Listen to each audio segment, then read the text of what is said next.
भैया जी कहीं में आपका एक बार फिर स्वागत है। बातचीत के सिलसिले को शुरू करने के लिए एक बार फिर से मैं हाजिर हूं आपके बीच में। एक ऑब्जर्वेशन जो सुप्रीम कोर्ट ने आज कहा, वहां से अपनी बात शुरू करते हैं। स्थिति का अंदाजा आप खुद लगा लिए। हालांकि आप भुक्तभोगी हैं, हम भुक्तभोगी हैं, इसलिए हम समझते हैं कि जो कुछ हो रहा है वो सब नजर आ रहा है। लोग ऑक्सीजन के बगैर मर रहे हैं, हमसे फोन पर मदद मांग रहे हैं और हम सुप्रीम कोर्ट के जज होकर भी अपने को असहाय महसूस कर रहे हैं। ये तीन वाक्य अपने आप में बहुत काफी हैं सब कुछ बता देने के लिए। ये नेशनल इमरजेंसी है और इसमें कहीं कोई हिचक नहीं है इसको कह देने में कि स्थितियां किस तरह की हैं। सबको मालूम है, सबको पता है। इसके बीच में के विजय राघवन केंद्र के जो प्रिंसिपल साइंटिफिक एडवाइजर हैं, उनका एक बात आती है, उनका एक बाइट आती है सामने। वो कहते हैं जिस तेजी से वायरस फैल रहा है उससे तीसरी लहर आना निश्चित है, लेकिन ये साफ नहीं है कि तीसरी लहर कब आएगी, कितनी गंभीर होगी। हमें नई लहर के लिए तैयारी करनी है। हम दूसरी से निपट नहीं पा रहे हैं, तीसरी की तैयारी करनी है हमें। ये पूरा कुछ साफ करने के लिए बहुत कुछ काफी है कि किस तरह की स्थितियां हैं। सुप्रीम कोर्ट ने आज कुछ सेंटर को कहा है, ऑक्सीजन को लेकर कहा गया है किस तरह की आवश्यकताएं दिल्ली में है, और कमोवेश ये भी मांगा है कि पूरे देश में आप बताइए कि क्या प्लान है ऑक्सीजन की सप्लाई को लेकर, उसके वितरण को लेकर किस तरह की व्यवस्था है। पूरे देश में ये स्थिति है। हमारे जो मेहमान हैं हम उनसे एक बार आपका तारुफ करा दें। हमारे साथ आलोक शर्मा जी जुड़ रहे हैं जो कि कांग्रेस का पक्ष रखेंगे। हमारे साथ राजीव जेटली जी हैं जो बीजेपी का पक्ष रखने के लिए हैं। हमारे साथ डॉक्टर स्वाति महेश्वरी जुड़ रही हैं जो कि इंटरनल मेडिसिन में है। बहुत बहुत शुक्रिया, थैंक यू सो मच। और बातचीत के सिलसिले को हम शुरू करेंगे और डॉक्टर रविंद्र मेहता जो कि बैंगलोर से जुड़ रहे हैं हमारे साथ, उनका भी बहुत बहुत स्वागत है। डॉक्टर रविंद्र मेहता, मैं एक सवाल आपसे कर लेता हूं सबसे पहले, और वो ये क्योंकि आपको जाना है। मुझे मालूम है इस समय सबसे ज़्यादा अगर कोई जिसको कह सकते हैं कि जिसके सबसे ज़्यादा ज़रूरत है इस वक्त मुल्क में, हालांकि सबकी अपने अपने कंट्रीब्यूशन है, लेकिन सबसे ज़्यादा तो डॉक्टर्स हैं। तो मुझे मालूम बड़े कीमती समय आपका। तीसरी लहर की बात हो रही है, दूसरी लहर की स्थिति सबको पता है क्या है, कैसे निपटेंगे, और तीसरी लहर के क्या क्या डर है। दूसरी लहर तो अभी हमें समझ में नहीं आ रही है कि जितने की वेरिएंट्स बताए जा रहे हैं, एक आंध्रा वेरिएंट और आ गया है जिसके बारे में कहा जा रहा है कि बहुत भयानक है, डरावना है। एक डबल म्यूटेंट है, एक यूके म्यूटेंट है, और तीसरी लहर की बात है। कैसे क्या इंतज़ाम, कैसे निपटें, इंतज़ाम वाला पोर्शन तो देख लेंगे, लेकिन इन वेरिएंट्स और खासतौर से तीसरी लहर की बात। ये तीसरी लहर की बात तो हेलो, या सुनाई दे रहा है? सॉरी, जी बोलिए। तीसरी लहर की जी जी तीसरी लहर की बात तो काफी टाइम से चल रही है, क्योंकि ये जो है जब भी हम विदेश देखते हैं तो हमें पता चल रहा है कि इनके सारे जो वेव्स हैं या लहरें हैं हमसे पहले आ रहे हैं। तो हमारे इनका सेकंड जो लहर था जो यूएस में था वो लेटर लास्ट ईयर और ये साल की शुरुआत में चल रहा था। यूके में भी बड़े भयानक ढंग से चल रहा था जिस तरह हमारे यहाँ है। तो मोस्ट लाइकली वो लोग भी एक्सपेक्ट कर रहे हैं कि जब उनका जब ये फॉल और विंटर आएगा, फॉल अर्थात जब पतझड़ आता है और विंटर आएगा, तो उनका भी तीसरी लहर का उनको डर है। इसलिए वो बड़े जोर शोर से सारे मेजर्स और वैक्सीनेशन वगैरह डालने की कोशिश कर रहे हैं। सिमिलरली 2 महीने बाद या 3 महीने बाद एक्सपेक्टेशन है कि वहां आएगा तो हमारे यहाँ भी आएगा। तो दो तरह की थिंकिंग है। एक तो यह है कि तीसरी लहर के लिए प्लानिंग करना जरूरी है, क्योंकि सेकेंड लहर में हम हैं, पर किंतु हमें ये डेफिनेटली आगे प्लानर्स को सोचना होगा कि क्या करना है। किंतु इस समय तो सेकेंड लहर से निकलना, पर ये सारे लेसन्स जो सारे ऑक्सीजन शॉर्टेजेस, दवाइयां के शॉर्टेजेस, अनप्रिपेयर्डनेस जो हमने कर दिया था, ये सारी चीजें एक ब्लूप्रिंट बनके, एक डॉक्यूमेंट बनके फिक्स करनी होंगी, क्योंकि ये अजीब सा वायरस है, ये बदल रहा है। हमें इससे 4 कदम आने रहने के लिए पूरी तरह से तैनात रहना होगा। तो ये कोई डरने की बात नहीं है। ये आई थिंक अगर हम कॉन्शियसली सोचे और करें तो प्रिपरेशन आधी विक्ट्री होती है। ये बहुत जरूरी है कि हम सोचे। जहां तक आम आदमी है, आम आदमी को ये सब सोचने की जरूरत नहीं। इस समय कम से कम सेकेंड वेव से निकल जाए तो हम एक पूरा राउंड ऑफ प्रिपरेशन, एजुकेशन और तैनात रहने के एक पूरा एक प्लान बना सकते हैं। इनकेस नहीं आएगा तो हम खुश हैं, पर ये जो दिन देख रहे हैं हम कभी वापस नहीं देखना चाहते। बिल्कुल, मैं आपसे वेरिएंट के बारे में भी जानना चाहूंगा कि जो आंध्रा वेरिएंट है, और दूसरा कहा गया कि जो नॉर्थ बेल्ट में चलना है वो तो यूके वाला है, और खास से डबल म्यूटेंट जो है इसको लेकर तमाम सी बातें हैं। लेकिन मैं डॉक्टर स्वाति माहेश्वरी के पास एक सवाल लेकर जाना चाहता हूं।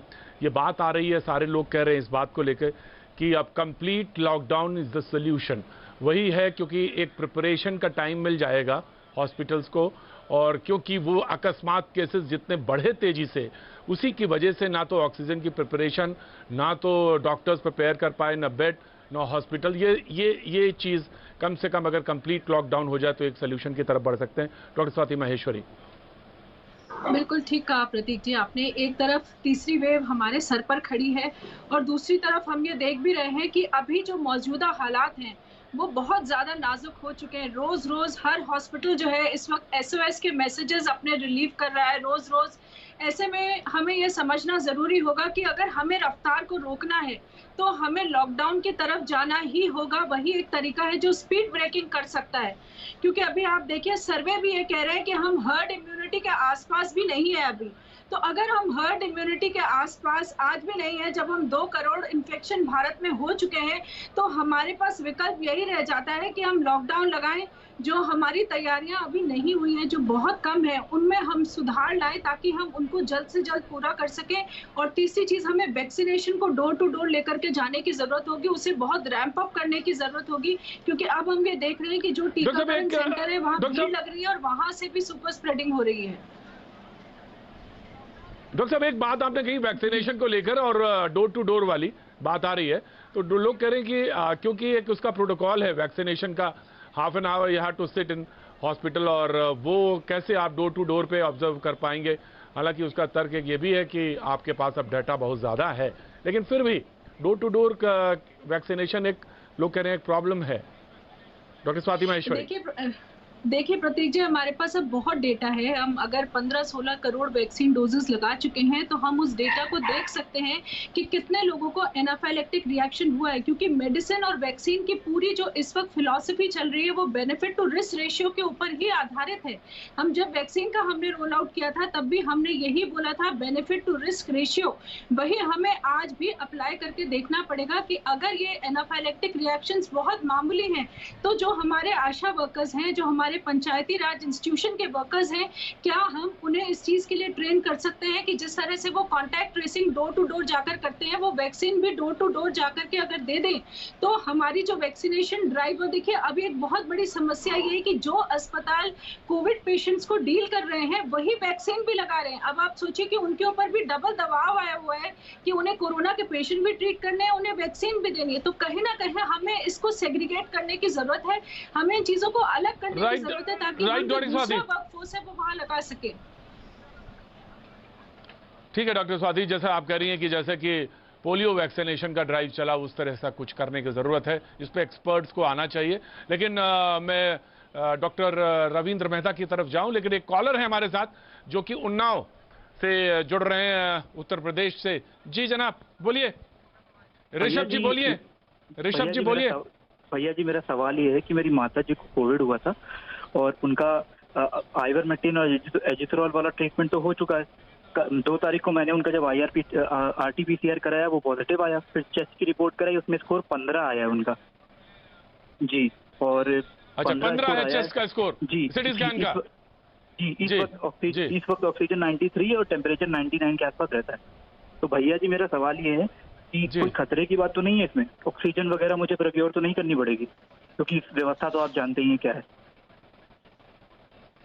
यहाँ छोटे से शहर में कुछ खास व्यवस्थाएं सवाल तो एक्चुअली में आखिरी जी जी जी जी सवाल तो आखिर में आपने एक छोटा सा पूछा है, बाकी चीजें तो सब ऊपर वाले की। मुझे जितना बात करते करते डॉक्टर से पता चल गया कि ऑक्सीजन लेवल तो आप मॉनिटर करते रहिए। डॉक्टर रविंद्र मेहता, आप जवाब देना चाहेंगे? आखिरी वाले हिस्से का मैं बहस पे ले जाऊंगा ऋषभ जी, लेकिन पहले वाले हिस्सा डॉक्टर साहब, खतरे का जहां तक उन्होंने बोला कि स्केल जो है वो 25 में 15 है और टेम्परेचर को 98.6 बता रहे हैं, और आइवरमेक्टिन का कोर्स उन्होंने कर लिया है और एंटीबायोटिक का एक छोटा सा कोर्स उन्होंने बताया वो भी कर लिया है। और अब इसके अलावा कोई मेडिसिन आप ले रहे हैं? आपकी मदर जी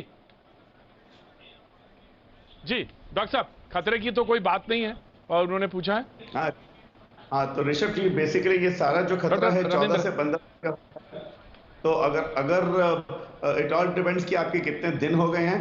अगर 12-14 दिन हो गए तो खतरे की कोई बात नहीं है, ये जो बीमारी हुई है, किंतु अभी तक ये आपको पता नहीं चला आपके कॉल से कितने दिन हुए हैं। अगर 7-8 दिन हुए हैं, क्योंकि आमतौर पे आइवरमेक्टिन का कोर्स 3 या 5 दिन में खत्म हो जाता है और एंटीबायोटिक का भी, तो मैं ये अज्यूम कर रहा हूँ कि आपके डॉक्टर साहब 7 दिन उनका हुए हैं, तो मैसेज, अगले- डॉक्टर साहब उनका मैसेज है, उन्होंने कहा कि अभी शुरुआती 3 दिन हुए हैं और उनको आज से स्टेरॉइड भी दी गई है 16 mg। ऋषभ जी- राइट डॉक्टर साहब, उनका ऋषभ मैसेज है। जी, थैंक यू ऋषभ जी के। हाँ, तो बेसिकली आपके जवाब जितने इंफॉर्मेशन में आपको जो हम एडवाइस दे सकते हैं वो ये है कि इस समय खतरा है, किंतु स्टीरॉयड तभी दिया जाता है जब ऑक्सीजन गिरता है। याद रखिए, अगर आपने जल्दी में स्टीरॉयड ले लिया 7 दिन से पहले, तो स्टीरॉयड हानिकारक भी हो सकता है। तो 7 दिन से पहले जब तक ऑक्सीजन नहीं गिरता या बुखार तेजी से नहीं आ रहा है, तब तक स्टीरॉयड गोली लेना बनता नहीं है। और जहां तक खतरे का सवाल है, हाँ 14 दिन तक है। अगर 3-4 दिन हुए हैं तो थोड़ा आपको जांच करनी पड़ेगी, जैसे प्रतीक जी बोल रहे थे, ऑक्सीजन बुखार वगैरह की। हाँ, और मैं कोई नहीं कह सकता कि ऑक्सीजन की जरूरत नहीं पड़ सकती, वो थोड़ा सा प्लानिंग करना ही होगा। और हिम्मत करते हैं कि प्रतीक जी ये सब डिस्कशन से हम कि सिस्टम इनका ध्यान रख सकता है, नहीं तो हर एक आदमी टीवी पे फोन करके पूछेगा कि अपने खुद का ऑक्सीजन मैं प्राप्ति कर सकता हूँ, जब हम पैदा ऐसे दुनिया में हुए थे जब ऑक्सीजन हमारा एक बर्थ राइट है। ऑफ कोर्स डॉक्टर साहब उनका ये कहना था कि स्टेरॉइड वो उन्होंने ले लिए, तो ये एक बड़ा एक सवाल लगातार बनता रहा कि स्टेरॉइड कब लेना चाहिए, किस समय पे लेना चाहिए, वो क्लियर करना चाहिए, क्योंकि छोटे शहर में रहते हैं। और उन्होंने लिखा मेरी मदर ने आज 16 mg स्टेरॉइड ले लिया, तो व्हेन टू स्टार्ट, क्योंकि ये एग्जिगरेट भी कर सकता है जैसा आपने कहा कि शुरुआत में ले लिया गया। तो डॉक्टर साहब प्लीज क्लियर करिए इसको। डॉक्टर रविंद्र। हाँ जरूर प्रतीक जी, ये बहुत ही इंपॉर्टेंट सवाल है, क्योंकि ये जो स्टीरॉइड्स है पानी की तरह यूज किए गए हैं। नो डाउट ये स्टीरॉइड्स एक बहुत ही जरूरी और एक जादुई हथौड़ा की तरह आए थे जब आए थे, पर किंतु किस समय पर यूज करना ये बहुत जरूरी है जानना। इस समय अगर 6 से 7 दिन के बाद अगर व्यक्ति के कोविड बढ़ रहा है, ऑक्सीजन सैचुरेशन 94 के नीचे आ रहा है, इसको हम मॉडरेट कोविड बोलते हैं, उसी समय स्टीरॉइड्स दिए जाते हैं। वो भी डोजेस बिल्कुल सही होने चाहिए। अगर आप और आगे जानना चाहते हो तो ये डेक्सामेथासोन गोली जो है 6 से 8 मिलीग्राम दी जाती हैं, और उसके 2 बराबर के हैं अगर इनके शॉर्टेज हो, जो उसके इक्वल डोज में दिए जाते हैं। किंतु जल्दी देना, ज्यादा डोज देना या कम डोज देने में कुछ बनता नहीं है।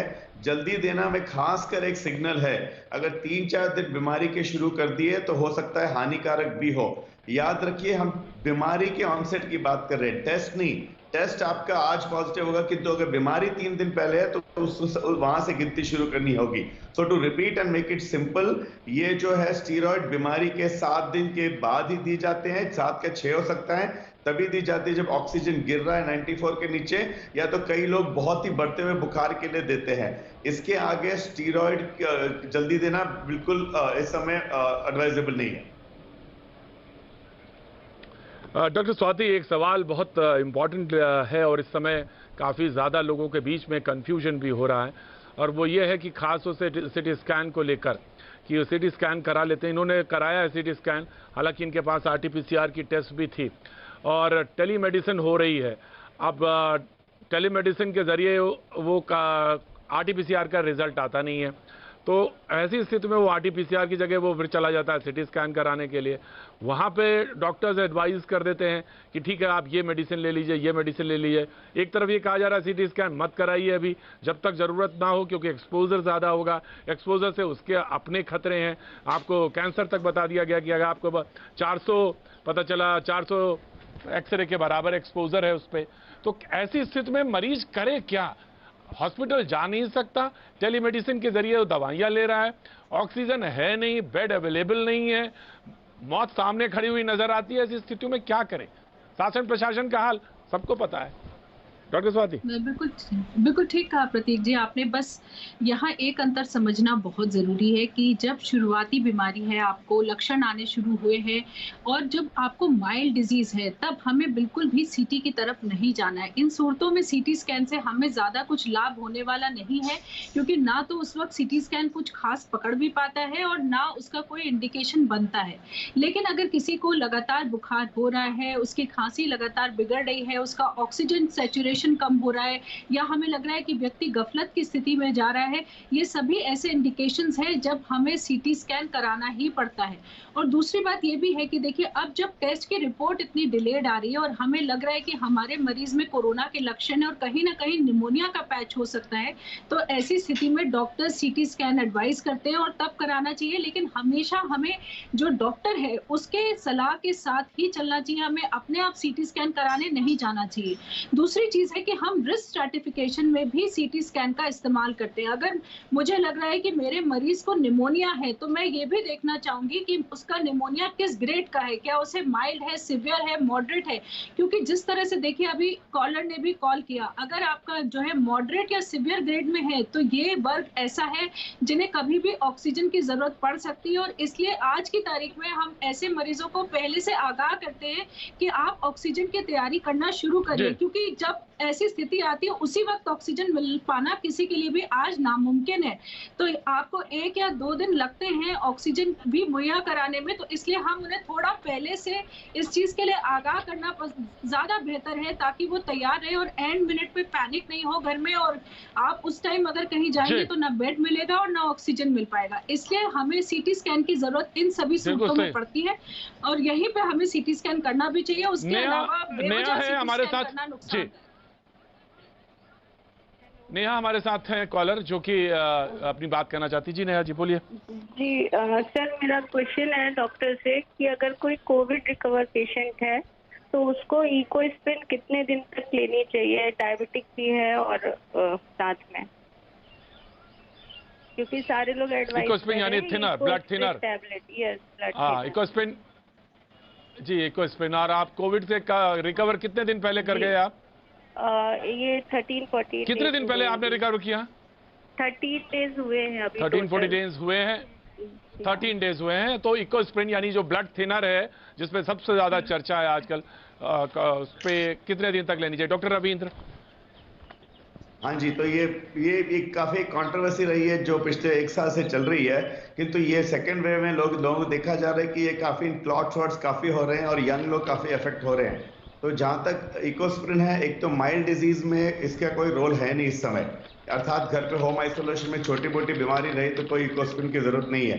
किंतु अगर मॉडरेट टू सिवियर डिजीज अर्थात ऑक्सीजन गिरा था, हॉस्पिटल में होना चाहिए था, नहीं हुए तो घर पे मैनेज किया है, ऐसे में ये होता है कि ये जो क्लॉटिंग की बीमारी है थोड़ी लंबी चल सकती है, तो 2 से 4 हफ्ते का रिकमेंडेशन दिया जाता है। किंतु याद रखिए हर एक दवाई के साइड इफेक्ट होते हैं। इससे एसिडिटी हो सकती है, इससे लोगों के इंटरेक्शंस हो सकते हैं, कभी कभी ब्लीडिंग के चांसेस है। तो हमेशा ये डॉक्टर के सुपरविजन के साथ लिए जाते हैं। खुद ये गोली खाना बनता नहीं, ये कोई ऑक्सीजन नहीं है जो मिल नहीं रहा है। कोई भी आपके सिचुएशन के हिसाब से बहुत डॉक्टर्स और बहुत हेल्पलाइंस अवेलेबल हैं जो मदद कर सकते हैं। तो आमतौर पे ये गाइडलाइन है, किंतु स्पेसिफिक तौर पे अपने डॉक्टर से पूछ के ही इसको लॉन्ग टर्म लीजिएगा। डॉक्टर साहब लास्ट सवाल एक जरूर पूछना चाहूंगा आपसे जानना, क्योंकि आप हमारे साथ कुछ ही देर के लिए जुड़ रहे थे। ये जो वेरिएंट जिस पर बात हो रही है बार बार, आंध्रा वेरिएंट बात हो रही है और डबल म्यूटेंट की बात हो रही है और खासतौर से कहा गया यूके म्यूटेंट की, ये कितना खासतौर से आंध्रा म्यूटेंट को लेकर तो काफ़ी ज़्यादा चर्चा है कि बहुत खतरनाक है, 15 गुना ज़्यादा घातक है, किसी ने कहा कि वो 100 गुना घातक है। इसको लेकर क्या है? खासतौर से साउथ में तो इसका लेकर ज़्यादा लोगों के अंदर दहशत है, डर है। डॉक्टर रविंद्र मेहता।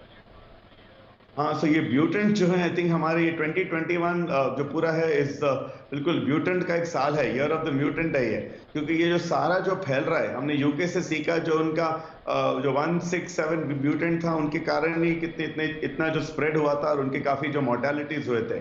किंतु यूके म्यूटेंट से हमने ये भी सीखा कि इन्फेक्शियस है, किंतु पर ज्यादा हानिकारक नहीं, पर इन्फेक्शियस बहुत है। हमारे यहाँ जो है कई तरह के म्यूटेंट निकल रहे हैं और इन्फॉर्मेशन इनकम्प्लीट है इस समय। वो जो इंसागॉग है जो 9-10 लेबोरेटरीज टेस्ट कर रहे हैं, इन्होंने 3-4 अजीब से खतरनाक साउंडिंग म्यूटेंट्स की खबर दी है।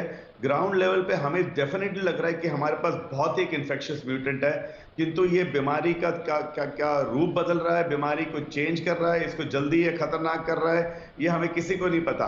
आंध्रा से खबर आ रही है कि लोग जल्दी अफेक्ट हो रहे हैं, बहुत जल्दी नीचे जा रहे हैं। हम लोग भी देख रहे हैं कि कोर्स काफी अग्रेसिव है, किंतु क्योंकि हमारे पेशेंट लेट आ रहे हैं, टेस्ट लेट हो रहे हैं, प्रेजेंट नहीं कर रहे हैं, हम ये नहीं बता पा रहे कि म्यूटेंट हानिकारक है। हम इतना बोल सकते हैं ये म्यूटेंट बिल्कुल वाइल्ड फायर की तरह फैल रहा है, और इस समय आई थिंक वक्त ही बताएगा कि खास ये म्यूटेंट हानिकारक है कि नहीं। ऑफ कोर्स डॉक्टर साहब, तमाम जानकारी के लिए बेहद शुक्रिया। आप बने रहे हमारे साथ, और कोई सवाल प्रश्न आएगा तो जरूर पूछेंगे, लेकिन डॉक्टर स्वाति के पास एक सवाल रख देना चाहता हूं, क्योंकि मैं भूल जाऊं इसके जरिए, क्योंकि तमाम सारे प्रश्न होंगे। उसमें ये कि लोगों को, जैसा आपने कहा कि टेली मेडिसिन हो रही है, क्या इस समय एक सुझाव नहीं होना चाहिए कि कोई डॉक्टर्स का ऐसा भी पैनल हो, सरकार की तरफ से नियुक्त हो ऐसा पैनल, राज्य की तरफ से या केंद्र सरकार की तरफ से? क्योंकि पार्टी की तरफ से तो सुना था कि डॉक्टर्स बैठ रहे हैं और वो जवाब दे रहे हैं, लेकिन हम जानना चाहेंगे कि इस तरह से कुछ हो तो दे सके, क्योंकि जहां तक स्टेरॉइड की बात है और ब्लड कॉगुलेंट का सवाल है, बगैर डॉक्टर्स की एडवाइस के नहीं खाना चाहिए, बिल्कुल नहीं खाना चाहिए। जैसा कि अभी एकोस्प्रिन को लेकर भी बात हो रही तो स्टेरॉइड को लेकर, तो ये तमाम तरह के लोग आने वाले समय में एक बहुत बड़े बीमारी की तरफ न ढकेल दिए जाएं। कहीं ऐसा ना हो कि पता चला हम इससे तो ठीक हो गए, उसके बाद पता चला कि डायबिटीज और इन तमाम तरह की बीमारियों के घेरे में आ गए। तो जरूर एडवाइस के साथ मेडिसिन खानी है, घर पे नुस्खों के लेके नहीं खाना है। तो मैं आपसे जरूर ये सवाल रखूंगा, लेकिन हम आगे बढ़ते हैं। और जो हमारे मेहमान हैं, आम आदमी पार्टी के संजीव भी मौजूद हैं, उनका भी शुक्रिया बहुत बहुत। कांग्रेस के भी प्रवक्ता मौजूद हैं, और राजीव जेटली जी बीजेपी के। टिप्पणी सुप्रीम कोर्ट की थी, और सुप्रीम कोर्ट के जज ने कहा कि हम असहाय हैं, हम मदद नहीं कर पा रहे हैं, लोग हमें फोन कर रहे हैं। इससे ज्यादा और क्या कहा जाएगा? राजीव जेटली सुप्रीम कोर्ट का जज कहे जब ये बात, तो हम सब लोग कितने अक्षम नजर आएंगे इसका अंदाजा सिर्फ लगाया जा सकता है। और कमोबेश दिल्ली नहीं, पूरे देश की यह स्थिति है। जेटली साहब, राजीव जेटली। प्रतीक जी, हाँ बिल्कुल प्रतीक जी, बहुत ईमानदारी से मैं भी सुन रहा था। इस बात को बहुत ईमानदारी से रखना पड़ेगा कि चुनौतियां तो हैं, चुनौतियों से मुंह नहीं मोड़ा जा सकता। जो मौजूदा परिस्थितियां हैं, बावजूद उसके कि सभी रिसोर्सेज अगर अवेलेबल करवा भी दिए जाए, तो भी मैं डॉक्टर्स की बात जो सुन रहा हूँ, अभी तक जो एक्सपर्ट ने बात करी, डॉक्टर स्वाति ने बात करी, दूसरे डॉक्टर्स ने बात करी, वो बार बार एक ही बात कह रहे हैं कि ये एक्सपेक्टेड नहीं था। और दूसरी बात साथ में और बोली जा रही है कि जो दवाइयां हमें देनी है वो डॉक्टर के ऑब्जर्वेशन में देनी है, उसके पीछे की जो वजह बताई जा रही है। राजीव जी माफ करिएगा, राजीव जी क्या बात कर रहे हैं आप कोना ढूंढ रहे हैं इसमें कि ये एक्सपेक्टेड नहीं था? एक्सपर्ट्स की तमाम सारी रिपोर्ट्स थी। दूसरी बात, अगर आप सबक यूके से नहीं ले पाए थे, यूएसए से नहीं सबक ले पाए थे, ये कहिए कि हमसे मूल्यांकन में गलती हुई है। जनता बहुत समझदार है, समझेगी। आप ये कहें कि अनएक्सपेक्टेड था, समझ में नहीं आता, नहीं समझ में आता। राजीव जी बात, सेंटेंस पूरा करिए। प्रतीक जी, मैं एक बात बोलना चाहता हूं कि वर्ल्ड हेल्थ ऑर्गेनाइजेशन ने या दुनिया के सभी एक्सपर्ट ने, हाँ, मेरी आवाज जा रही है आप तक कि नहीं जा पा रही है? जी, मेरे देश के सामने जा रही है आपकी आवाज, बोलिए। बिल्कुल, मैं आपसे एक बात बोलना चाहता हूं। पूरी दुनिया के एक्सपर्ट और वर्ल्ड हेल्थ ऑर्गेनाइजेशन WHO ने जो कोरोना से लड़ाई लड़ने का तरीका बताया, वो एक ही बताया, और वो बताया वैक्सीनेशन।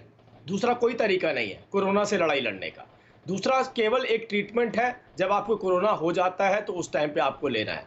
वैक्सीनेशन की जो ड्राइव हमने चलाई, वो दुनिया में सबसे तेज भारत ने चलाई। लगभग 16 करोड़ वैक्सीनेशन हमने की।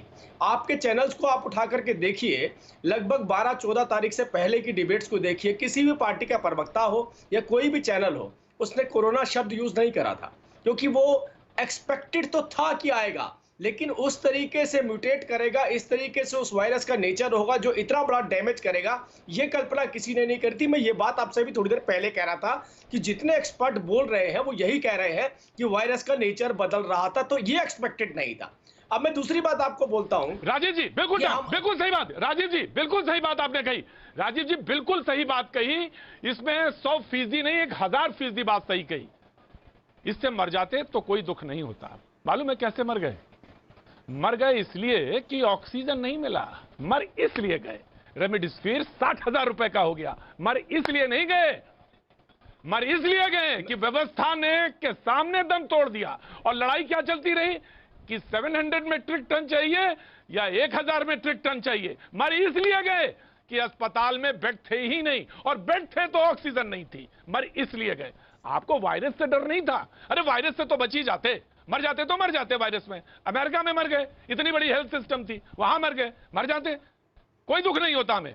लेकिन इसलिए तो नहीं कि हम अपने बाप को नहीं बचा पाए, क्योंकि अस्पताल में बेड नहीं था। और क्यों नहीं था? क्योंकि हम दोनों लोग लड़ रहे थे। ये दुख है, बस आप जवाब दीजिए। नहीं प्रतीक जी, मैं आपको एक बात बताता हूँ। लगभग 4 लाख कोविड के बेड बनाए गए थे। जितने बेड हमारे पास मौजूदा थे, जो हमारी व्यवस्था थी, उसके अलावा 4 लाख बेड बनाए गए थे। चलिए आज लिस्ट भेजता हूँ, राजीव जी लिस्ट भेजता हूँ, लोगों को एडमिट करवाइए। लिस्ट भेजता हूँ, एडमिट करवाइए लोगों को। अब मेरी बात एडमिट करवाइए।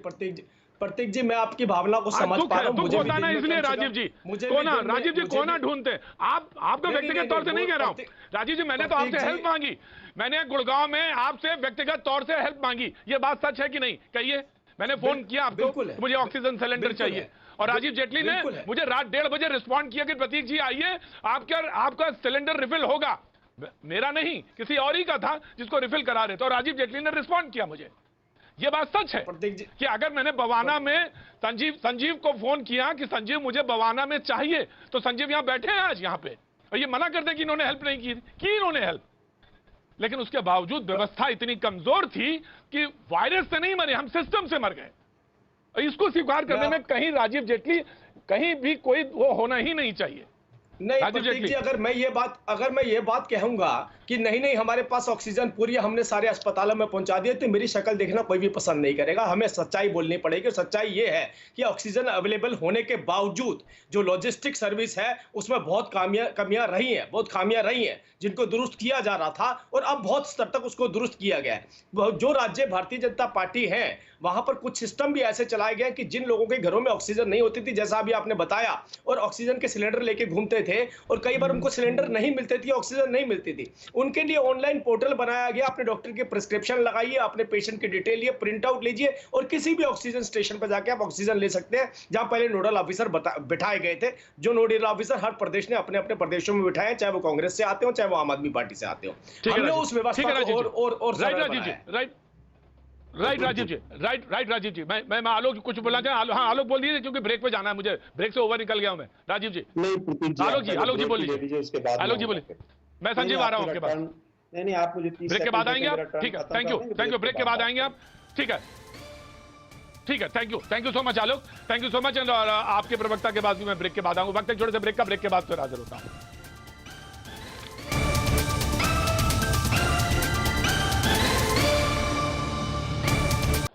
फ्रीज हो रहा है। मैं आम आदमी पार्टी की तरफ रुख कर लेता हूं और उनकी तरफ मुखातिब होता हूं।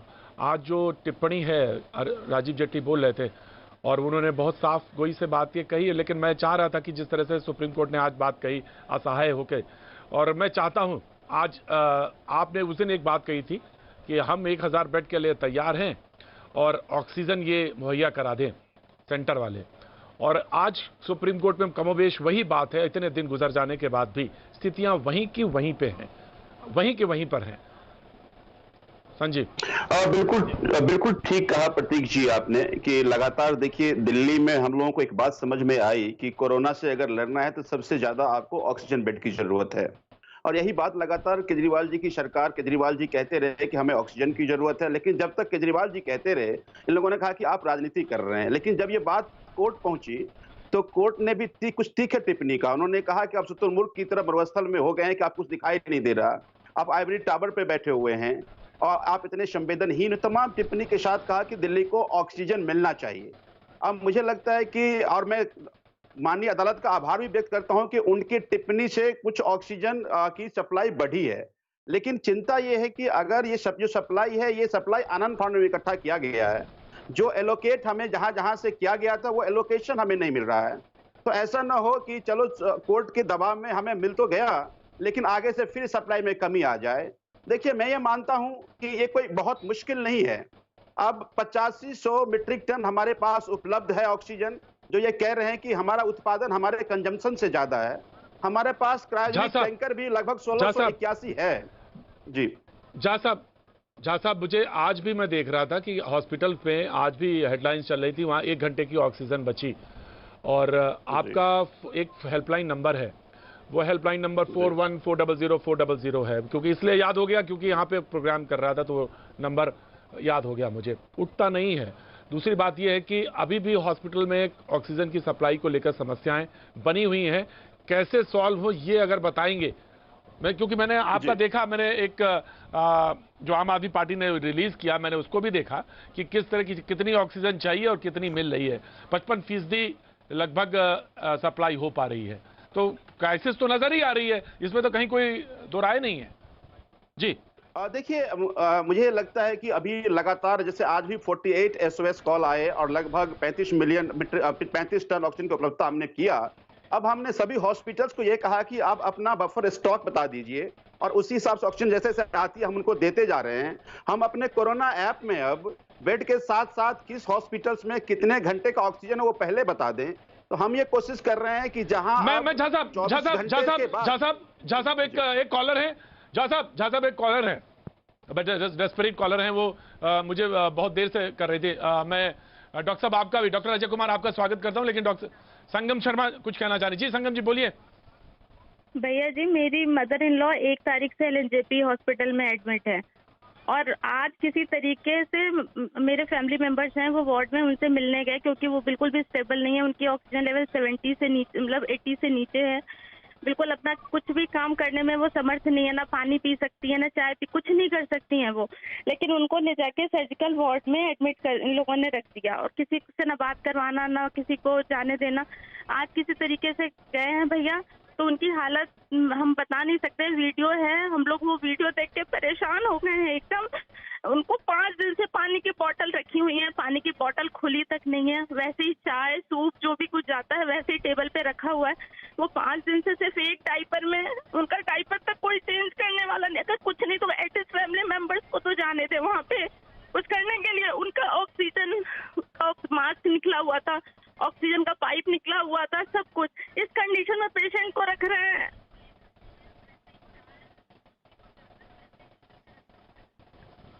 जी ये जानबूझ के LNJP हॉस्पिटल में ऑक्सीजन निकाल के ये लोग नहीं बहन नहीं संगम जी इस तरह के कोई नहीं, कोई डॉक्टर नहीं करना चाहेगा। कुछ प्रोटोकॉल्स हैं, मुझे मालूम है क्योंकि मैं खुद कोविड पेशेंट रहा हूं, तो मुझे मालूम है कि क्या प्रोटोकॉल्स हैं। बहुत स्ट्रिक्ट प्रोटोकॉल्स हैं, उसको अपनाना पड़ता है। लेकिन पानी, ऑफकोर्स पानी ना मिलना, डायपर तक ना चेंज हुआ हो, और ये चीजें ऐसी जरूर हैं। मैं डॉक्टर अजय कुमार हमारे साथ जुड़े हैं। मैं आ रहा हूं, आलोक में आ रहा हूं, तो आपका वीडियो फ्रीज हो गया था। मैं आ रहा हूं, मैं आपके पास आ रहा हूं डॉक्टर अजय कुमार। ये जो एक है प्रोटोकॉल, स्ट्रिक्ट प्रोटोकॉल होना चाहिए, मुझे मालूम है। स्ट्रिक्ट से मेरा मतलब है फॉलो होना चाहिए, लेकिन ये कंडीशन है जब मरीज को पास कोई चीज नहीं मौजूद हो, पानी भी ना पी पाए, तो ये स्थितियां तो बहुत खराब हैं। LNJP हॉस्पिटल का जिक्र कर रही थी डॉक्टर अजय कुमार जी। ये बात बिल्कुल सही है कि हम बहुत ही असाधारण और बहुत ही ऐसी परिस्थिति से निकल रहे हैं, ऐसे क्राइसिस से निकल रहे हैं। हम 4 चीज़ें देख लें कि हमारे पास किस चीज़ की आवश्यकता है। ICU bed, non ICU oxygen bed. दूसरा, दोनों में जो कॉमन चीज़ है वो ऑक्सीजन। चौथी चीज़ जो है, जो इस टाइम पर मैं पहले भी कई बार डिफरेंट चैनल्स पर ये बात बोल चुका हूँ और बहुत से डॉक्टर बोल चुके हैं, बहुत से लोग बोल चुके हैं कि चौथी जो सबसे ज़रूरी चीज़ है और अगले 2 महीने 3 महीने भी हमें पता नहीं कि कब तक फेस करनी है, वो है मैन पावर। वो चाहे सिर्फ मैन पावर की जब हम बात करते हैं, सिर्फ डॉक्टर्स की बात नहीं है, उसमें नर्सेस, वार्ड बॉयज़ और सारे हेल्पर्स और हर कोऑर्डिनेटर जो बैठकर सारे रिकॉर्ड्स को मेंशन करते हैं, lab staff and everybody and technicians. इन सब चीज़ों में आप प्लीज़ रियलाइज़ करें कि 1 साल में बहुत फैटीग हो चुकी है। अच्छी बात कि मैं बात पूरी कर लूँ कि एक बात इसमें बहुत अच्छी पिछले 3 दिन में हुई है कि सेंट्रल गवर्नमेंट ने एटलीस्ट ये बात को अंदाजे में। डॉक्टर साहब मुझे मालूम है, डॉक्टर अजय कुमार मैं 1 मिनट रोक रहा हूं। मुझे मालूम है कि जो पैरामेडिकल स्टाफ है उसके ऊपर फैटीग है। मैं 1 मिनट के लिए रुकना चाहता हूं। जी आलोक जी आलोक जी, कोई विशेष बात हो गई? नहीं, कोई विशेष बात नहीं प्रतीक भाई। मुझे लगता है कांग्रेस को अभी भी नहीं बुलाना चाहिए आपको। 2-4 कॉलर्स और 2-4 डॉक्टर्स को और बैठाना चाहिए। कांग्रेस तो जो बात सुप्रीम कोर्ट कह रही है वही 1 साल से कह रही आ रही थी। 45 मिनट हो गए प्रतीक भाई। आलोक जी, मुझे लगता नहीं बुलाना चाहिए आपको। जी आपने तो देश का परिवर्तन कर दिया था आलोक जी। अगर कोई ध्यान से सुन सके तो सुन लीजिए। तो अब करवा लीजिए ना। सुन लीजिए करके अब करवा लीजिए। सुन लीजिए। आपके पास भी तो कांग्रेस सेवा दल है। आपके पास भी तो कांग्रेस सेवा दल है। कहां लगा हुआ है बताइए मुझे। कांग्रेस सेवा दल है कहां लगा हुआ, मुझे बता दीजिए। आज भी आप सरकार बता दीजिए कांग्रेस सेवा दल कौन सी सेवा में लगा हुआ है? क्या बात करते हैं आप? जी आप बता बात लीजिए। सुनने को तैयार नहीं है। मुल्क को जहां तक पहुंचा दिया आपने। वाह, मुझे प्रणाम ना करिए, अपने को शीशा देखिए और शीशा को देखा करिए। रोज सुबह शाम शीशा देखा करिए। 5 मिनट बैठना मुश्किल है, डॉक्टर बोल रहा है सुन तो लीजिए। आपका फ्रेम फ्रीज हो गया, इतना उतावलापन है बोलने के लिए। अरे जब मौका आएगा तो लाल किले से बोलिएगा। और 70 साल बोलते रहे लाल किले से, पूरे देश ने सुना। और स्थिति यह है, सुनिएगा आप डॉक्टर साहब, please continue. Doctor continue, please continue. तो मैन पावर में जो मैंने बात कर प्लीज कंटिन्यू। डॉक्टर्स और नर्सेज के लिए जो इनिशिएट किया गया है कि फाइनल ईयर्स और इंटर्न्स को उसको कोविड के लिए ड्यूटी के लिए उनको स्पेशल प्रोत्साहन दिया गया है और उसके लिए इंसेंटिव्स अनाउंस किए गए हैं। पर उसके बावजूद भी हमें नॉन मेडिकल जो पैरामेडिकल स्टाफ है और उसके लिए वॉलंटियर्स को तैयार करने की ज़रूरत है।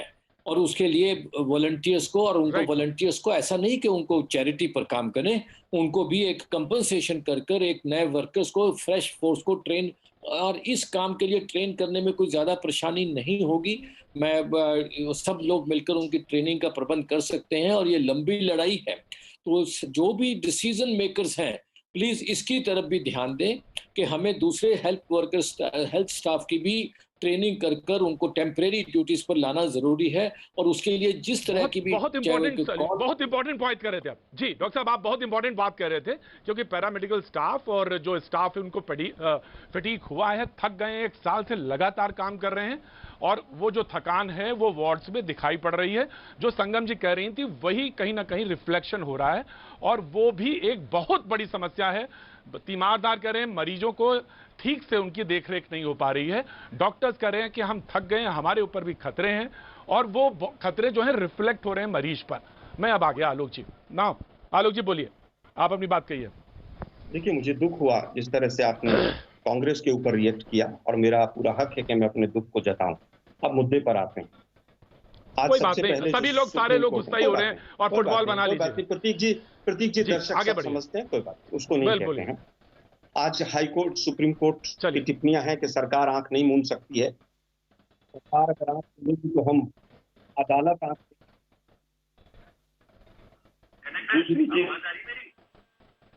हेलो, आवाज आ रही है मेरी? जी आ रही है आलोक जी, आ रही है आवाज, आ रही है आलोक जी, आ रही है आवाज, आ रही है। बोलिए आलोक जी, आ रही है आवाज, आ रही है।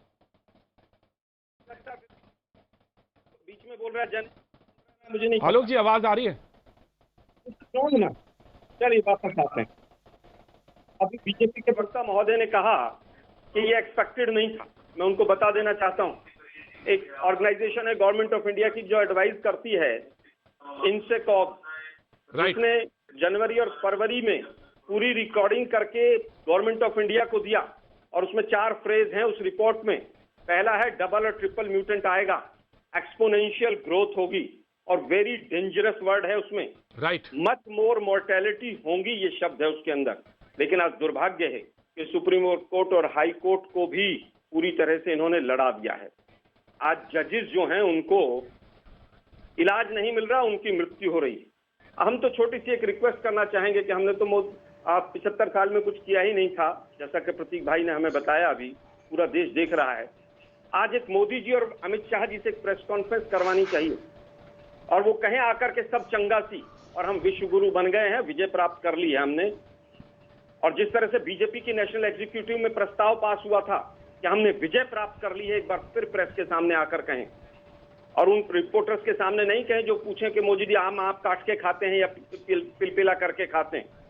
और मोदी जी कहें कि नमस्ते ट्रंप से लेकर स्टेडियम के उद्घाटन से लेकर आईपीएल से लेकर और कुंभ मेले से लेकर इलेक्शन तक पूरे देश में सब कुछ ठीक हुआ है। और मोदी जी आकर बताएं कि जो मैं कटोरा लेकर तोते और मोर को दाना खिला रहा था और मेरे जो मंत्री लूडो खेल रहे थे और रामायण देख रहे थे, उसी से हम विश्व गुरु बने और उसी से वी शेप का करवाया है। आज पूरे देश को कटोरा लेकर इस सरकार ने, निकम्मी सरकार ने ऑक्सीजन और इंजेक्शन के लिए खड़ा कर दिया है। लेकिन आज भी मीडिया के साथी कहते हैं कि कांग्रेस का सेवा दल कहां है? जीरो प्लानिंग है। जनवरी में पार्लियामेंट कमेटी थी, उसने आगाह किया, नहीं सुना। 4 फरवरी आईसीएमआर की आप प्रेस कॉन्फ्रेंस देखिए, क्या है उसके अंदर, पूरी तरह से सरकार को कटघरे में खड़ा किया है। लेकिन सेवा दल तो कुछ कर ही नहीं रहा है। एक कमेटी नहीं बना पाई ये सरकार कि टेक्निकल लोगों की, डॉक्टर्स की एक कमेटी बना दे।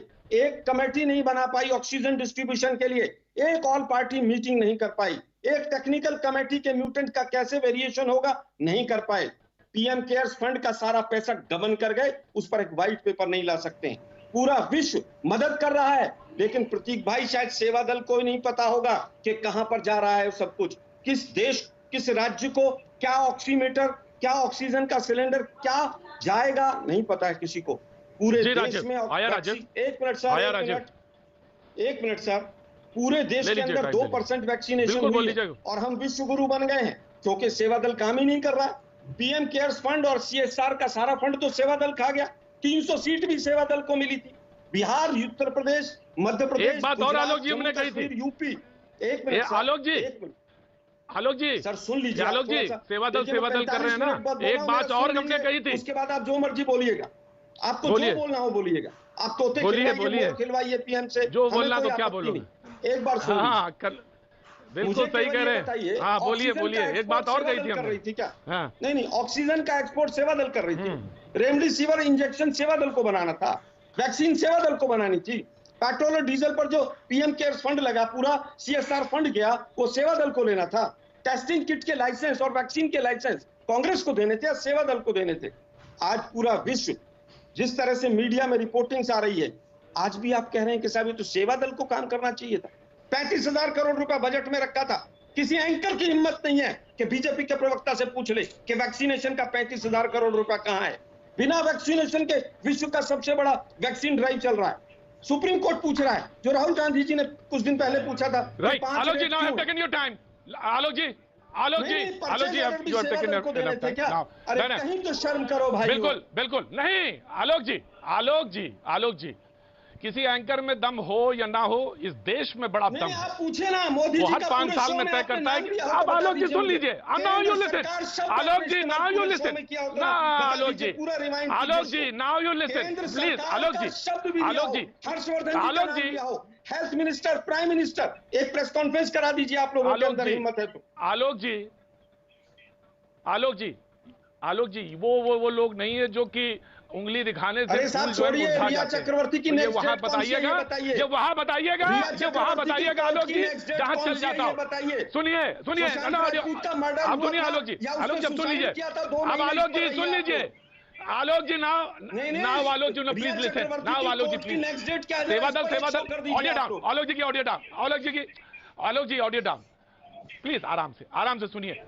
आपने सेवा दल कर दिया ना। डॉक्टर कुछ बता रहा था, संगम जो कॉलर थी वो रो रही थी, उनकी mother in law LNJP hospital में थी और उनको ऑक्सीजन नहीं निकली हुई थी और वो वहां भर्ती थी और उनका कहना था कि स्टाफ उनकी केयर नहीं कर रहा था। सबसे पहले जब ब्रेक हुआ तो मैं आया तो आपका ऑडियो फ्रीज था। मैंने कहा आलोक, आते ही सबसे पहला सेंटेंस इन 4 लोगों से पूछ लिए। मैंने कहा कि आलोक जी जो है नहीं अब मिल पा रहे, मैं उन्हीं से पास जाना चाह रहा था। इस बीच में कॉलर आ गया। डॉक्टर जो चेयरमैन बीएलके हॉस्पिटल बैठे हैं, डॉक्टर अजय कुमार, वो कुछ बता रहे थे। आने वाले समय में एक और बड़ी समस्या आने वाली है कि हॉस्पिटल स्टाफ के ऊपर बर्डन आएगा। और इस बीच में आप लगातार हाथ उठा के कह रहे थे 45 मिनट। सुन लीजिए आलोक जी, ऑडियो डाउन है आपकी। जो आप सेवा दल कर रहे हैं ना, जो सेवा दल कर रहे हैं ना, एक सवाल और हमने कहा था उसमें, वो कहा था जो उतावलापन हो रहा ना लाल किले से बोलने का, वो भी कहा था मैंने। किसी में दम हो या ना हो, मैं बोलता हूं। आपके अंदर जो उतावलापन है ना कि लाल किले से बोलने, लाल किले से, ये देश और ये मुल्क देख रहा है कि कौन लाल किले से बोलेगा।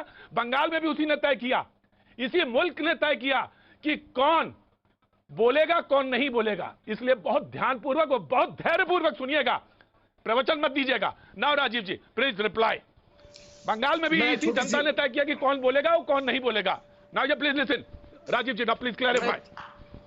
मैं छोटी सी बात, मैं प्रतीक जी, जब से डिबेट शुरू हुई है, क्योंकि मैं जो भी राज्य सरकारें हैं, जो भी केंद्र में सरकार है, जो भी राज्य सरकार है, वो सब गंभीर है। चाहे वो कांग्रेस शासित राज्य हो, चाहे वो भारतीय जनता पार्टी शासित राज्य हो, चाहे वो आम आदमी पार्टी हो, सभी लोग गंभीर हैं।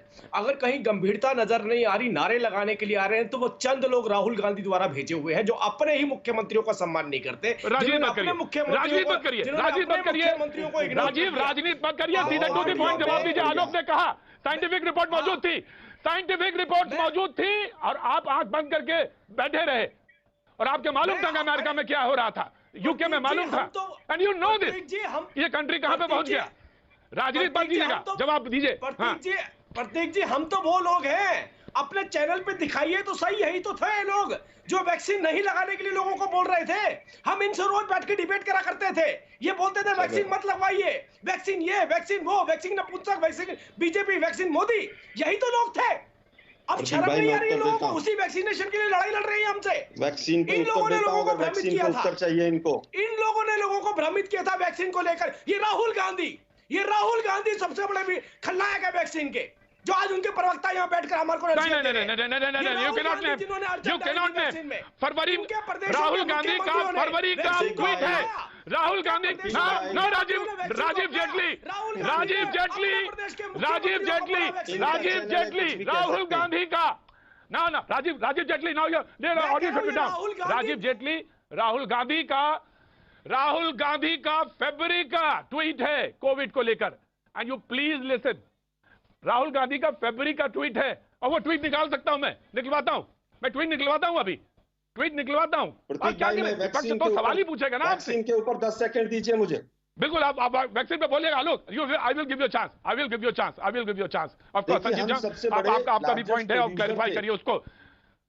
वैक्सीन के सबसे बड़े लार्जेस्ट प्रोड्यूसर थे। 35,000 करोड़ रुपया बजट में रखा गया वैक्सीन के लिए लोगों को। अरे सुनिए ना भाई, सुनिए, मैं किसी के बीच में नहीं बोला, मुख्यमंत्रियों ने नहीं, राहुल गांधी जी ने, किसी के बीच में नहीं बोला, मैं उसका भी उत्तर दूंगा। राहुल गांधी जी वैक्सीन के खलनायक हैं, उसका भी उत्तर दूंगा। राहुल गांधी जी ने खुद वैक्सीन नहीं लगवाई। राहुल गांधी जी ने देश को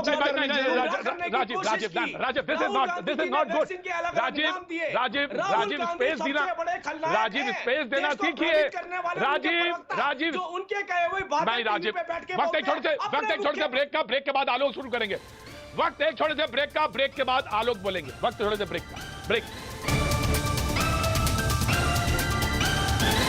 की जो कमी है या जो उसकी शॉर्टेज है, उसकी रोकथाम के लिए एक दो पॉइंट जो बहुत इसेंशियल हो इस समय तमाम सारे नर्सिंग होम, हॉस्पिटल्स के लिए खासतौर से, वो जरूर बताए जाए। मैं आपके पास आ जाऊंगा, लेकिन डॉक्टर स्वाति से भी एक सवाल था जो कि मैंने कहा था बहुत शुरुआत में कि प्लीज़ मैं आपसे जानना चाहूँगा कि बाद में, लेकिन मैं शुरुआत आलोक जी से करना चाहता हूँ। आलोक जी को बोला था मैंने कि मैं आपसे शुरुआत करूँगा। आलोक जी प्लीज़ अपनी बात रखें। पहले वैक्सीन पर पूरा जो मैस किया वो केंद्र सरकार ने किया, क्योंकि पूरी तरह से डिजास्टर मैनेजमेंट एक्ट लगने के बाद वैक्सीन पर पूरा कंट्रोल सरकार का। सरकार ने लार्जेस्ट प्रोड्यूसर वैक्सीन के हिंदुस्तान को होने के बावजूद ये मान लिया कि हम जीत गए, अब कुछ नहीं होगा, और पहला वैक्सीन का ऑर्डर 21 जनवरी को दिया गया दोनों कंपनियों को, जिससे पहले तमाम विदेशी कंपनियों ने अपने अपने ऑर्डर्स बुक कर लिए। दूसरी चीज, 5 रेट रखे गए। इस रेट में बड़ा खेद हुआ। इस रेट में ये खेद हुआ है कि सीरम इंस्टीट्यूट के मालिक को हिंदुस्तान से बाहर जाकर ये कहना पड़ा कि मेरी जान को खतरा है, और आज वो कह रहे हैं कि मैं वैक्सीन भी बाहर बनाऊंगा।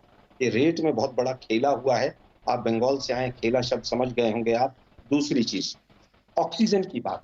मुझे पीयूष गोयल जी का बयान याद है कि 110% ऑक्सीजन है, पता नहीं 100 की 110 है, 500 की 110 है। और कल का बयान हेल्थ मिनिस्ट्री का है, परसों का हर्षवर्धन जी का है कि कोई ऑक्सीजन की कमी नहीं है। हालत ये है कि जो पहले 162 प्लांट लगने थे, जिनका ऑर्डर 20 अक्टूबर को हुआ था 2020 में, उनमें से मात्र 32 लगे हैं। लेकिन पिछले 6 महीने में आम आदमी पार्टी ने 200 करोड़ रुपए एडवर्टाइजमेंट पे खर्च किया है, और मोदी जी ने पर्सनल एडवर्टाइजमेंट पे इलेक्शन से अलावा 600 करोड़ रुपया खर्च किया है। ये एडवर्टीजमेंट पे खर्च है। एक और घोषणा कर दी गई कि 551 ऑक्सीजन के प्लांट लगेंगे। नाइट्रोजन के जो क्रायोजेनिक इंजन थे, जिनसे ऑक्सीजन ढोनी थी, उनको परमिशन देने में सरकार ने 1 साल लगा दिया। अगर पहले से ही परमिशन दे देते तो इस तरह की दिक्कत नहीं आती। आज हालत यह है कि एक व्हाइट पेपर आए, मोदी जी प्रेस कॉन्फ्रेंस करें, गलती माने कि गलती हुई है हमसे, व्हाइट पेपर लाएं कि कौन कौन सी कमेटीज क्या क्या काम करेंगी, कहां पैसा किस सरकार को जाएगा, जीएसटी का पैसा किन किन राज्यों का रुका हुआ है। अंधेर नगरी और चौपट राजा मत करने दीजिए। आज हालत यह है कि 2 महीने तक सरकार राजीव जेटली बंगाल में चुनाव लड़ती रही। एक अंतिम बात कहना चाहूंगा प्रतीक भाई, मैं राजीव जी 1 मिनट, राजीव भाई 1 मिनट। राहुल गांधी जी ने प्रेस कॉन्फ्रेंस करके कहा था कि आप लोग विदेशी वैक्सीन को परमिशन दे दीजिए। रविशंकर प्रसाद जी ने अहंकार में आकर कहा कि ये कांग्रेस सेटिंग करना चाहती है। अब कौन सेटिंग कर रहा है? 3 दिन बाद परमिशन दे दिया आपको। आप एक फेल सरकार हैं, निकम्मी सरकार हैं, और आप लोग केवल रिया चक्रवर्ती पे शो करवाया कीजिए, वो ज्यादा अच्छा रहता है। सुशांत राजपूत पे करवाया कीजिए, वो ज्यादा अच्छा रहता है, क्योंकि सवाल के जवाब नहीं दे पाती बीजेपी।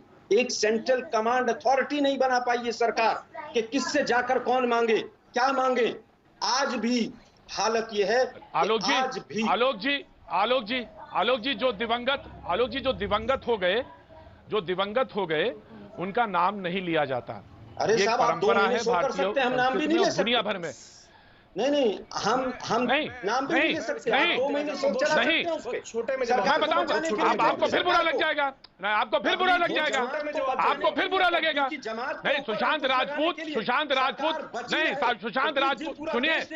सुनिए, सुशांत राजपूत सामयिक है इस समय, सुशांत राजपूत सामयिक है इस समय, सुशांत राजपूत सामयिक है इस समय। या मैं ये पूछ लूं आपसे कि राजस्थान में सब कुछ अच्छा है, छत्तीसगढ़ में सब कुछ अच्छा है, छत्तीसगढ़ में सब अच्छा है, जयपुर में सब अच्छा है जी। Rajeev Jaitley now please respond, please respond. छोटे में मेरे को लंबा भाषण नहीं देना, कांग्रेस का सेवक रुकिए, Rajeev Jaitley please respond, Rajeev Jaitley please stop. Alok Sharma audio down, Alok Sharma audio down, Alok Sharma audio down. वो छोटे में जवाब देता सेवा दल ही नहीं बोला था, कांग्रेस सेवा दल, कांग्रेस ऑडियो नहीं, राजीव जेटली कांग्रेस सेवा दल ही नहीं बोला था, लाल किले पे बोलने की उतावलापन भी बोला था, जो भी दिख रहा है, और हंसता हुआ चेहरा बहुत अच्छा नहीं लग रहा है, वो भी उतावलापन भी था, ये भी बोला था। तो when you repeat you also, ये भी आप बोला करिए, लाल किले पे बोलने का इतना उतावलापन आ गया है। अब आप audio down, Rajeev Jaitley no respond. देखिए, ये याद रखिएगा, ये राहुल गांधी जी की टीम के लिए राजनीतिक उत्सव हो सकता है, लेकिन गंभीर लोगों के लिए एक चुनौती है, जिस चुनौती से हम लड़ रहे हैं, जिससे हम लड़ते चले जाएंगे। इनको राजनीति करने दीजिए। दूसरी बात, ये जो गंभीरता आप देखिए कहां से आई, यही सारी राज्य सरकारें, चाहे महाराष्ट्र की बात करें, पंजाब की बात करें, छत्तीसगढ़ की बात करें, इन राज्यों ने 10% वैक्सीन खराब करी, क्योंकि टाइम पर नहीं दी लोगों को, और उसको ना टाइम पर देने की वजह से वैक्सीन को स्क्रैप करना पड़ा। तीसरी देखिए इंपॉर्टेंट बात, आज भी 1 करोड़ वैक्सीन राज्यों के पास पड़ी है सरप्लस, जो लगाई नहीं जा रही है। इनसे ये पूछिए, अपनी राज्य सरकारों के अंदर जो सरप्लस वैक्सीन पड़ी है वो क्यों नहीं लगा रहे हैं? सरप्लस पड़ी है वो क्यों नहीं लगा रहे हैं? सभी राज्यों में 1 करोड़ वैक्सीन फालतू पड़ी है, लेकिन आप नहीं लगा रहे हैं। आप राहुल गांधी की जो थर्स्टी करो का एस्से लिखवा के लाते, केवल वो आकर बोल देते हैं। आपके मुख्यमंत्री प्रधानमंत्री के साथ संवाद करते हुए कहते हैं कि बेहतर तालमेल हमारा चल रहा है, बेहतर तालमेल हमारा चल रहा है। पिछली बार कोविड की लड़ाई में जब मुख्यमंत्री के साथ संवाद प्रधानमंत्री का हो रहा था, दुर्भाग्यपूर्ण ये दृश्य है, दुर्भाग्यपूर्ण दृश्य ये है। दोनों को ऑडियो डाउन, दोनों के audio down, audio down, audio down, audio down. दुर्भाग्यपूर्ण दृश्य यह है, एक 70 साल रहे हैं इस मुल्क में, एक 70 साल इस देश को संबोधित करते रहे हैं। दृश्य दिखाइए, प्रोड्यूसर से कहूंगा वो दृश्य दिखाइए। एक 70 साल उन्होंने देश को संबोधित किया है, और एक मौजूदा है, दोनों को शर्म आनी चाहिए जी। स्वाति महेश्वरी, डॉक्टर स्वाति महेश्वरी, ये दृश्य है, देखिए, और आईना ले जाइएगा घर में और देख के शर्म करिएगा, देखिएगा, शर्म करिएगा। डॉक्टर स्वाति महेश्वरी। बिल्कुल प्रतीक जी, आपने ठीक कहा। देखिए, भारत के अलग अलग राज्य हैं और उनमें अलग अलग पार्टियों के शासित नेता बैठे हुए हैं, लेकिन क्या भारत में आज भी ऐसा कोई एक भी प्रदेश है जहां पर ऑक्सीजन की कमी ना हो, जहां पहले से इस समस्या को आंका हो उन लोगों ने, या जहां आज भी हम उसे मॉडल स्टेट बोल सकते हो कि इस स्टेट ने कोरोना को अच्छे से जीता है, या इस स्टेट ने कोरोना की तैयारी अच्छी करी थी? तो मुझे नहीं लगता कि हमारे नेतागण आज जरूर एक दूसरे के ऊपर आरोप प्रत्यारोप कर रहे हैं, लेकिन कोई भी आज अगर अपने दिल पर हाथ रख के बोले तो मुझे नहीं लगता कोई भी ये बात बोल पाएगा कि उन्होंने तैयारियां की थी या वो सही है और दूसरे गलत है। ये संभावनाएं नहीं है। आज हम ऑक्सीजन इतना देश में होते हुए भी इच्छा शक्ति की कमी की वजह से इस मजबूरी से गुजर रहे हैं। और आप देख रहे हैं कि आज डॉक्टर बेचना पड़ रहा है। ये अपने आप में विडंबना है कि बताइए, देखिए आर्मी हॉस्पिटल एसओएस भेज रहा है, ये स्थितियां हैं। मैं डॉक्टर साहब कोई आपका सोल्यूशन क्या ऑक्सीजन को लेकर मैं जाना। डॉक्टर अजय कुमार संजीव, मुझे शायद माफी मांगनी पड़ेगी आज आपसे जी। मेरा सोल्यूशन कोई अलग से नहीं है। अलग से ऑक्सीजन के बारे में चर्चा पिछले एक सप्ताह से ऑक्सीजन पर ही चर्चा चल रही है और मेरा ख्याल है, मैं आशान्वित हूँ कि अगले 2-3 दिन में ये चीज़ें और स्मूथ हो जाएंगी। दिल्ली के बारे में एक अच्छी बात जो हुई है पिछले 3 दिन में कि बहुत से हॉस्पिटल्स की, प्राइवेट हॉस्पिटल्स में ऑक्सीजन जनरेटर आ गए हैं और गवर्नमेंट हॉस्पिटल्स में भी आज इंस्टॉल हो गए हैं। वो तेजस के जो ऑक्सीजन जनरेटिंग प्लांट्स हैं उसी से टेक्नोलॉजी से डिवाइस करके लगाए गए हैं। तो मेरा ख्याल है कि जब ये लोड थोड़ा सा सेल्फ जनरेटिंग जनरेटर्स हॉस्पिटल्स में लग जाएंगे तो ओवरऑल सिचुएशन में अच्छा होने की संभावना है। और जब ऑक्सीजन की सप्लाई ठीक हो जाएगी तो बेड्स भी बढ़ जाएंगे, बिकॉज एटलीस्ट 200-250 बेड्स ऐसे हैं दिल्ली में, प्राइवेट हॉस्पिटल्स की बात कर रहा हूँ, वो सिर्फ इसलिए नहीं भर रहे हैं क्योंकि उनके पास ऑक्सीजन की रिलेटिवली कमी है और कोई भी हॉस्पिटल नहीं चाहता कि जो हॉस्पिटल में पेशेंट एडमिटेड हैं उसके पास में ऑक्सीजन की कमी से उसको कुछ क्षति हो। तो ये दोनों चीज़ों को मिलाकर मेरे ख्याल से जब ऑक्सीजन बढ़ेगी तो बेड भी बढ़ेंगे और अगले 2 या 3 आई थिंक वीकेंड तक, आज वेडनेसडे है, आज वेडनेसडे है, तो मेरा ख्याल है कि वीकेंड तक ये जो स्थिति है, हाँ, जब तक क्या करना है उसके लिए एडमिनिस्ट्रेटर्स को जो भी हों, चाहे स्टेट है सेंट्रल है, हमें उससे कोई वास्ता नहीं है। प्लीज़ उसके लिए कुछ करिए। अपनी बहस आप बाद में करते रहिए, हमें उससे मतलब नहीं है। हमें ये है कि आप मरीजों के लिए। Thank you so much sir. बहस करने की जरूरत नहीं है, कोई गुंजाइश भी नहीं है सर, कोई बहस की गुंजाइश भी नहीं है। अगर काम दुरुस्त किए होते तो शायद बहस करने की जरूरत भी नहीं पड़ती। सबने सब शब्द जब मैं कह रहा हूं तो हम भी इसमें शरीक हैं, हम इससे अलग नहीं हैं। हमसे मेरा मतलब है मैं खुद। आज अभी बस सिर्फ इतना, फिर लौटेंगे, होगी मुलाकात।